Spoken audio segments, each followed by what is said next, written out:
నాగకృష్ణ గారి ఎవడే సుబ్రహ్మణ్యం, తర్వాత మహానటి 2 సినిమాలు చూశాను. మహానటి మాత్రం నాకు విపరీతంగా నచ్చిన సినిమా.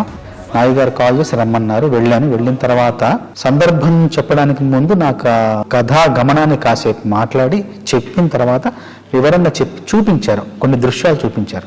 ఆ ఊరిని చూపిస్తూ కాశీలో జరిగే పరిణామాలు కావచ్చు, జరిగే మార్పులు కావచ్చు, జరిగే ఆ జీవన విధానాన్ని అంతా కళ్ళగట్టినట్టు చూపించారు. నాయుడు గారు కూడా స్పష్టంగా చెప్పారు ఏం కావాలి, ఆ సందర్భం యొక్క ఉద్దేశం ఏంటి, ఆ సందర్భంలో తను ఏం చెప్పాలనుకున్నారని చాలా స్పష్టంగా చెప్పారు. చెప్పిన తర్వాత నేను ఆ దృశ్యాన్ని మనసులో పెట్టుకుని వెళ్ళాను. వెళ్ళి ఒక 3 రోజులు శ్రమించి ఆ మొదటి 3 వాక్యాలు ఏదైతే క్లిష్టంగా ఉన్నాయో అది కేవలం ఒక గంట సమయంలో మొత్తం రాసేసి, మిగతా పాట ఇంకొక అరగంటలో రాసేసి మొత్తం 1.5-2 గంటల పాట మొత్తం పూర్తి చేశాను. ఆయన వెళ్ళి కలిసి పాట వినిపించాను.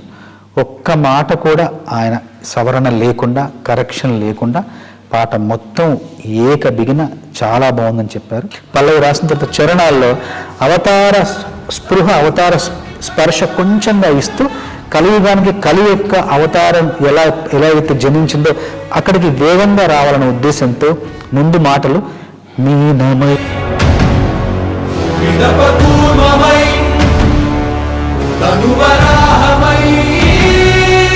మనకు సాయమై ఎన్నో అద్భుతాలు సృష్టించి మనం పుట్టినప్పటి నుండి చూడలేని, నా జీవితంలో నేను పుట్టినప్పటి నుండి నేను సినిమాల్లో చూడలేని ఎన్నో అద్భుతాలు, ఎన్నో విచిత్రాలు ఈ సినిమాలో చూసే అవకాశం ఈ సినిమా ద్వారా నాకు లభించింది. నాకింత గొప్ప అవకాశాన్ని ఇచ్చిన నాగి గారికి, స్వప్న గారికి, దత్ గారికి మనస్ఫూర్తిగా ధన్యవాదాలు తెలియజేస్తున్నాను.